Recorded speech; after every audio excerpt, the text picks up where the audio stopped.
Welcome back, everybody. Today, I'm going to be talking not only about the wish list, but also the reason for why I feel like a lot of the things when it came to the early kind of guides when it came to AFK Journey kind of need to be updated. And I'm going to be going through and updating a couple things, especially as we progress through the weeks. Let's get into it. So first and foremost, as you can see, I'm going to be talking about the wish lists and the wish lists that people have. Now, now that we have a bit more of context for, or I guess how the actual game is going to play out when it comes to certain pieces of content, there are things that you can adjust or manipulate or kind of move around to kind of fit your specific playstyle or for what your goals are. And something that I think is worth looking into first and foremost before we get into the epic recruitment is the all hero recruitment wish list.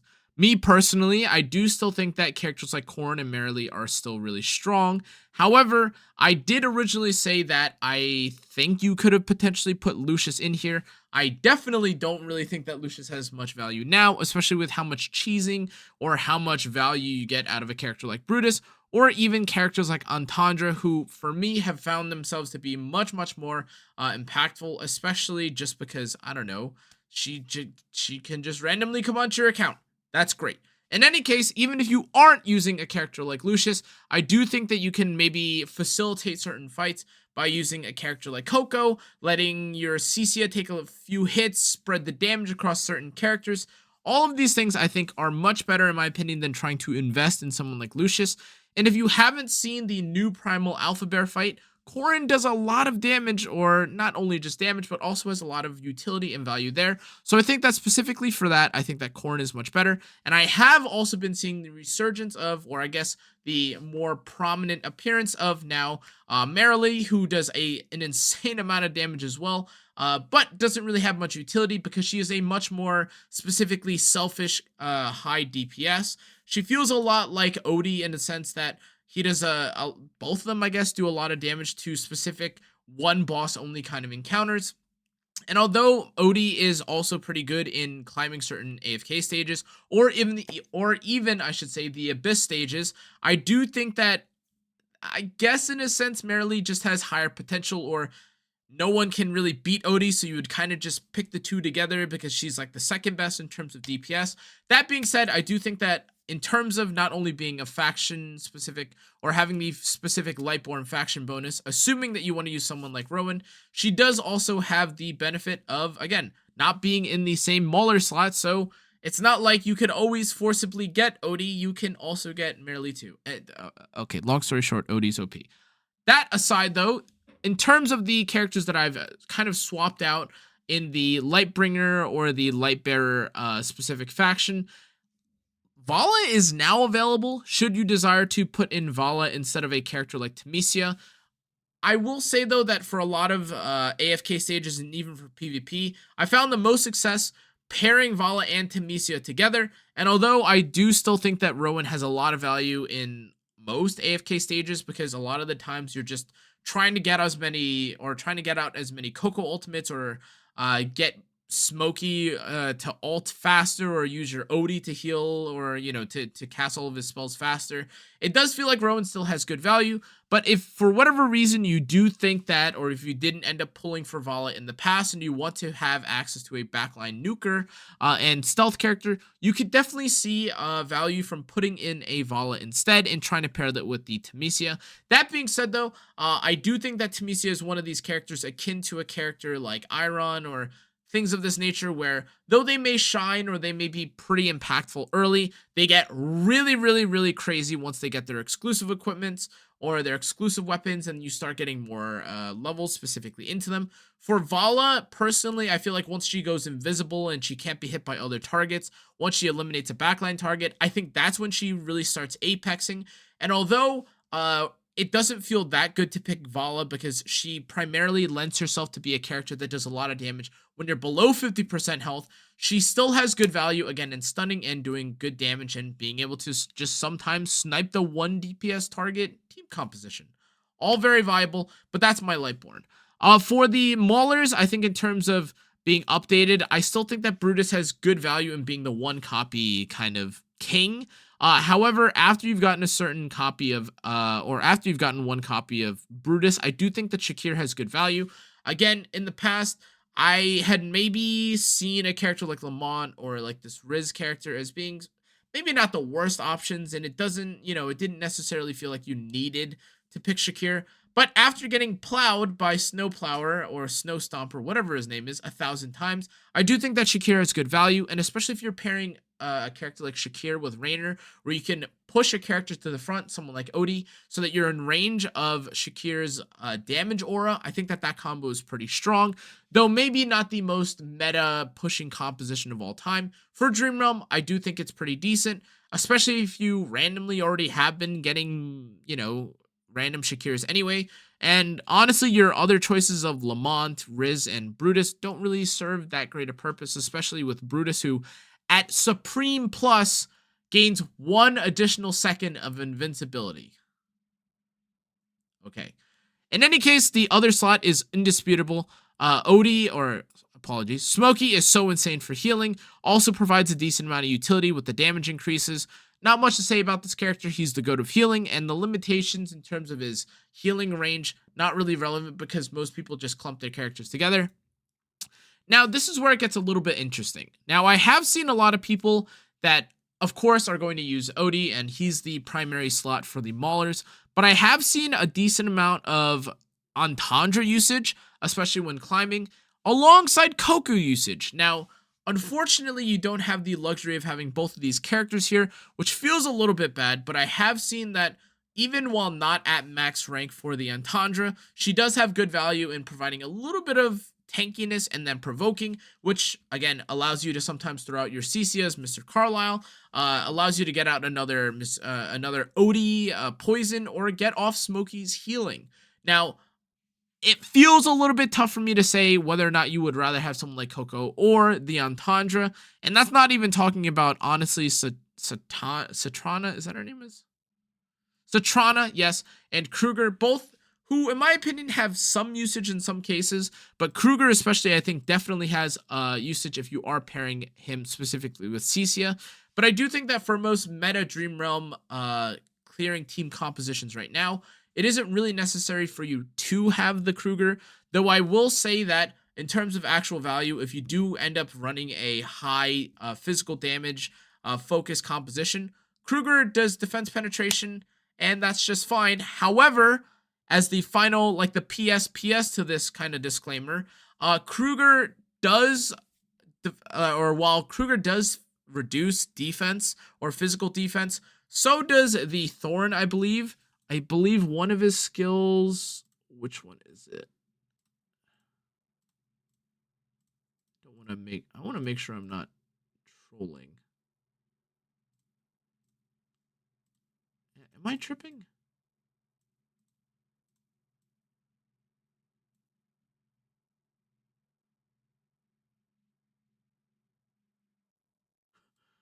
I swear I am not tripping.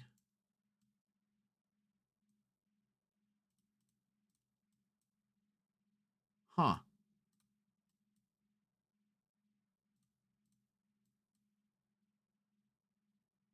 Oh, okay. There it was. Okay, it's not the defense decrease. Apologies. He increases the amount of damage that the enemy receives. I'm so sorry. I swear I'm in a fever dream right now. But while of course reducing defense on specifically Kruger's skills is really nice, you could argue that gaining the increased damage from the Thorin can kind of supplement or kind of I guess replace the need specifically for Kruger, and instead you get Coco, who not only gives you increased attack speed, she also reduces the amount of damage that you take and increases your total stats.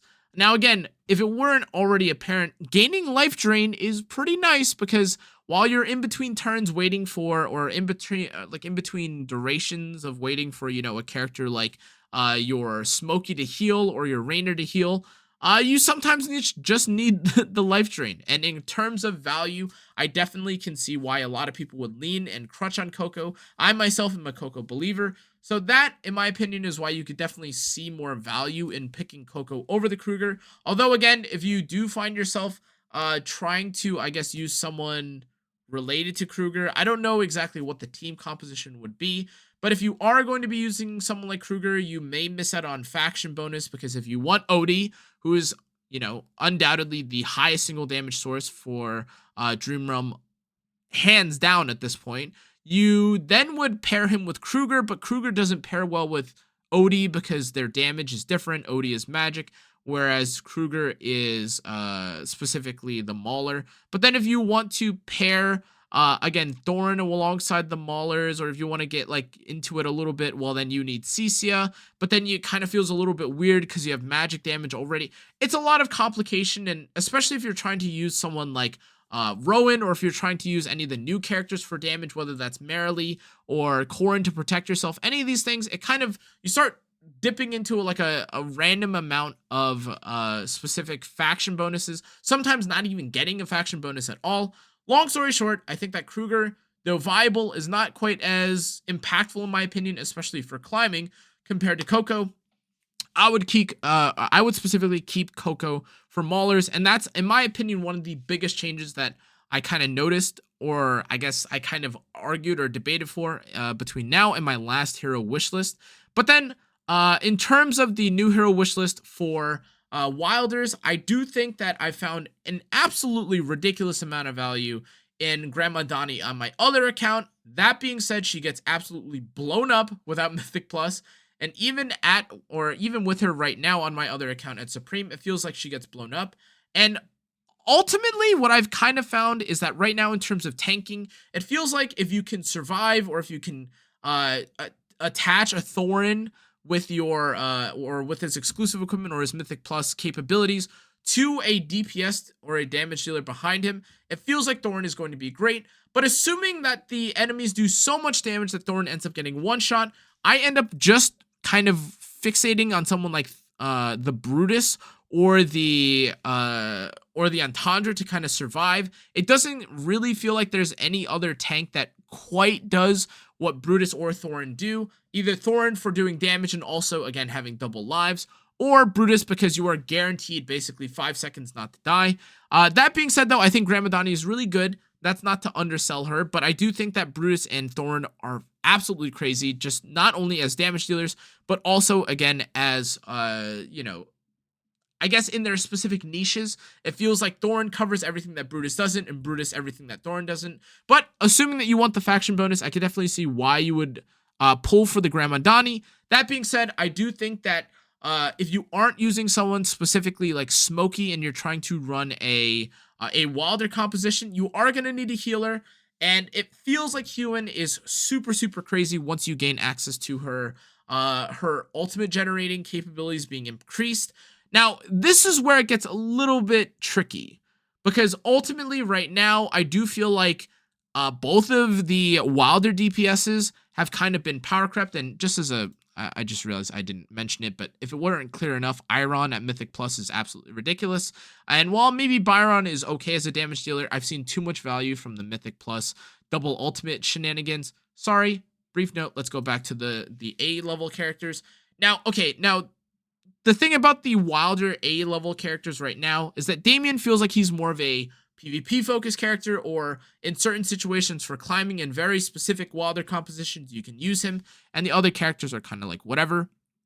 But both of these characters right now, both the Arden and the Leica, feel like they've been kind of, I don't want to say power crept, but it feels like there is a new sheriff in town with Floribel.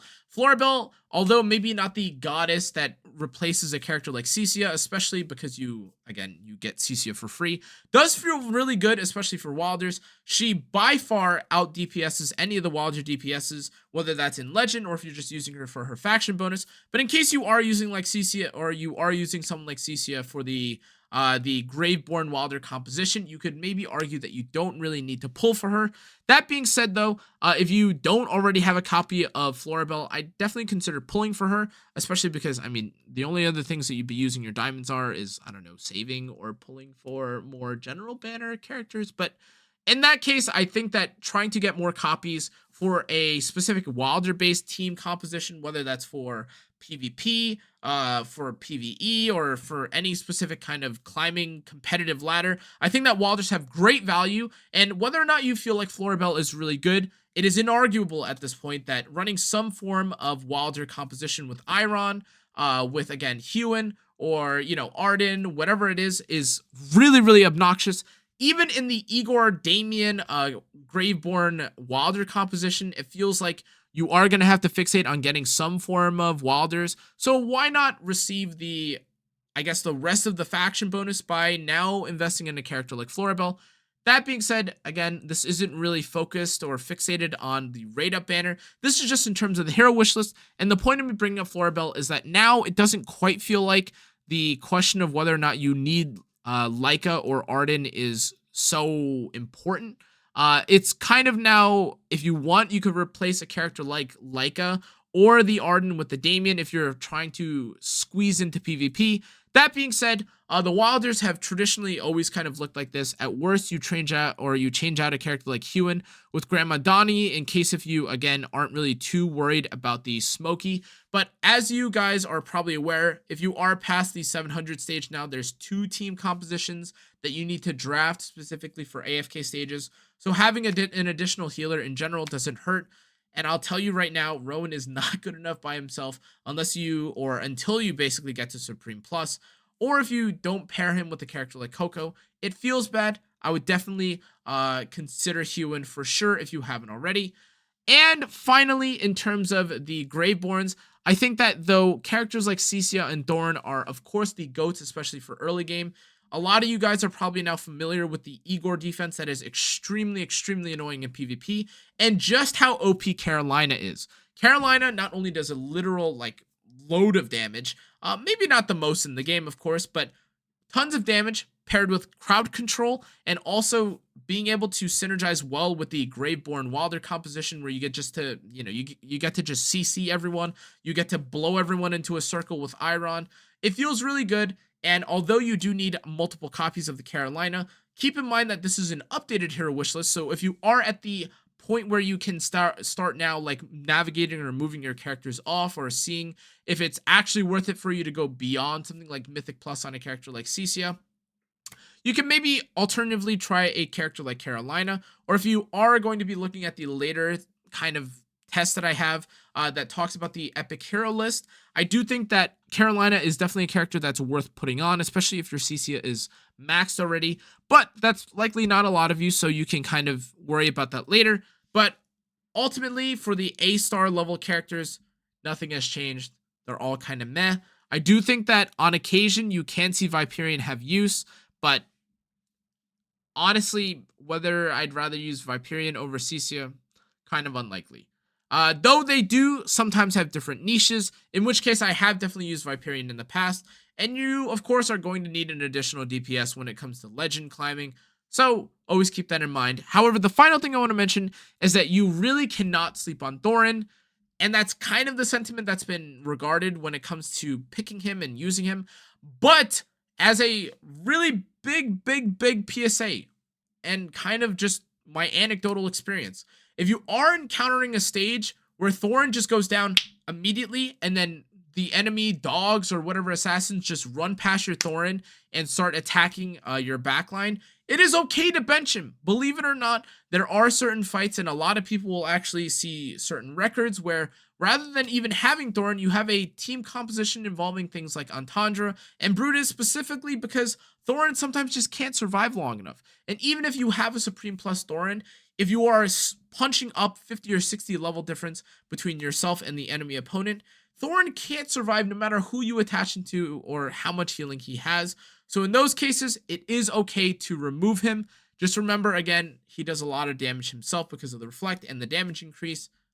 Enough of this, though. Let's talk about the epic recruitment, because again, this has definitely probably changed for a couple of you guys, depending on who you have access to when it comes to Supreme Pluses or whether or not you already have characters at Mythic Plus.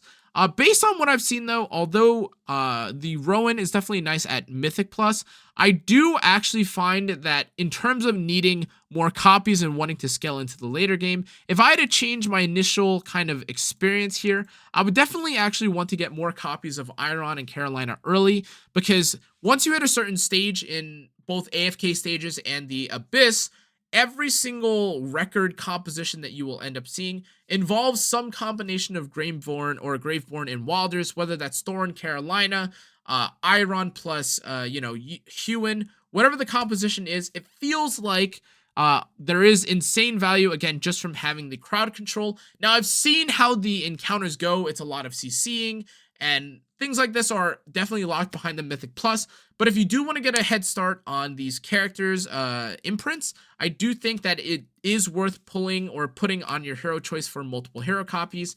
And now, especially since it has kind of, or Vala has kind of settled, and it isn't quite as important for you to have Vala when you're trying to push stages. Now that people have kind of seen what the compositions or the way that climbing kind of works, the only time that I would maybe put in a character like Vala onto the hero choice here, or pulled for Vala formally, is if you were going to include Temesia as well. Me personally, I do have a Supreme Temesia or a Supreme plus Temesia on my main, and that is the only time that it feels like the two of them really get to work well. But there also are just certain scenarios where the Temesia gets stunned, she can't charge, and then she instantly dies. So very kind of worthless in those cases. But that isn't to say that they are worthless, period, because I've definitely cleared a lot of stages with them. I just think that at this moment, if you do want to start fixating on things like the, again, the S levels for Wilders or Graveborns, I think that's great value.